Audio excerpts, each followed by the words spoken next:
Fillimisht në njëin vazhdojmë dhe shtojmë 125 gram margarinë ose gjalp të pakripur. Të gjalpi shtojmë 200 ml qumësht.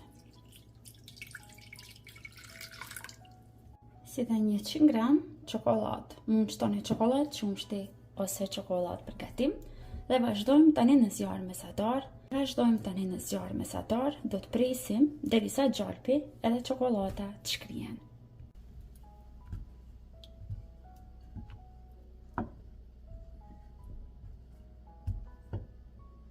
Tani marrim njën më të madhe dhe aty do të shtojmë 300 gram biskuta të bluara. Në këtë recetë do të kemi nevojë edhe për jafa biskuta, 112 gram ose një paketim.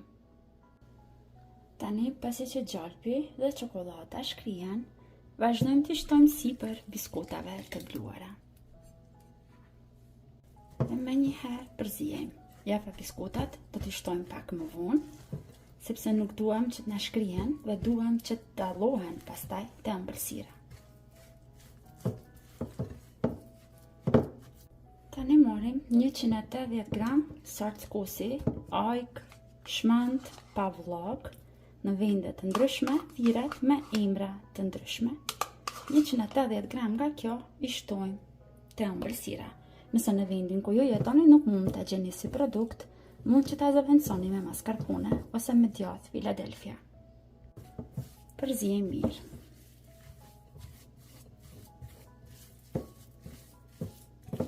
Marrim tani jafa biskutat dhe thjesht vetëm me thik kështu i prejmë në copëza jo të vogla dhe i shtojmë këtu te brumi i ëmbëlsirës.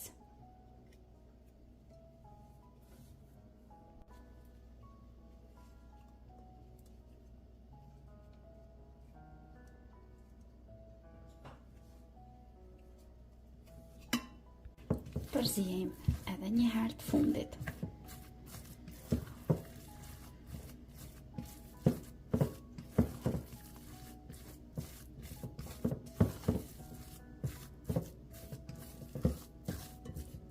Tani marrim një pjatë ku do ta shërbejmë ëmbëlsirën dhe për t'ia dhënë formën sot unë po përdor kështu një formë katrore. Ju mund ta bëni në çfarë do lloj forme që ju keni dëshirë, në formë rrumbullake apo në tepsi të thjeshtë. Fillimisht vazhdojmë që masën, cilën e përgatitëm, ta shtrojmë në pjatën edhe ku do ta shërbejmë ëmbëlsirën. Dhe tani me ndihmën e lugës vazhdojmë që ta përhapin në mënyrë të barabartë mbi tërë tepsinë.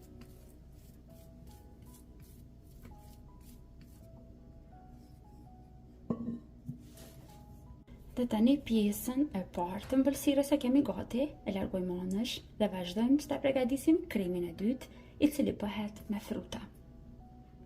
Tani marrim një tenxhere pak më të madhe dhe brenda do të shtojmë 300 gram fruta të përziera të ngrira.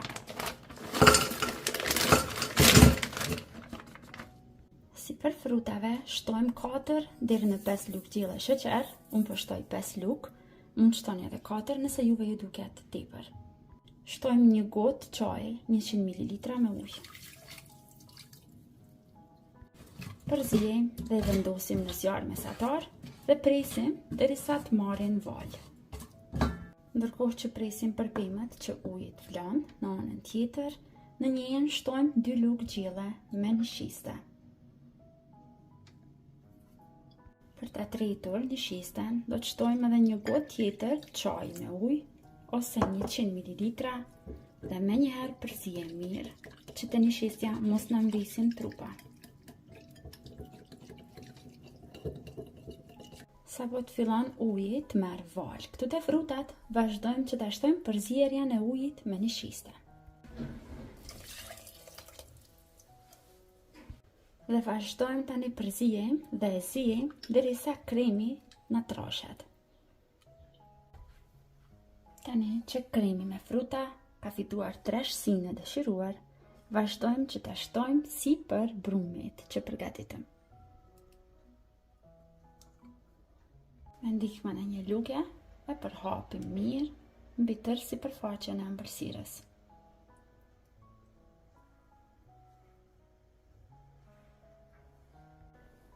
Dhe tani vazhdojmë që ta përgatisim shtresën e tretë dhe pjesën e fundit, me të cilën do ta mbulojmë sipër ëmbëlsirën.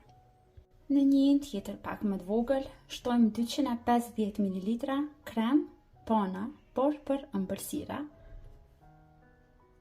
Dhe vendosim në zjarr mesatar dhe presim derisa kremi pana të jetë nxehur mirë. Tani që kremi pana është nxehur mjaftueshëm, brenda do të shtojmë 200 g çokoladë. Unë po shtoj 100 g çokoladë qumshti dhe 100 g tjera çokoladë pak më të zezë. Pasi kremi pana është i nxehur mirë, çokolada do të shkrihet shpejt, thjesht vetëm do ta përziejmë kështu me lugë.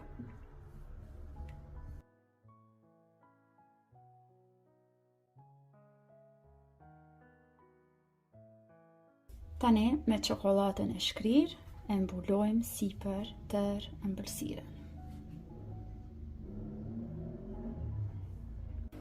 Gjithçka që duhet të bëjmë tani është që të lejojmë që ëmbëlsira të ftohet në frigorifer për 2 deri në 3 orë të shtrëngohet mirë dhe është e gatshme edhe për ta shërbyer.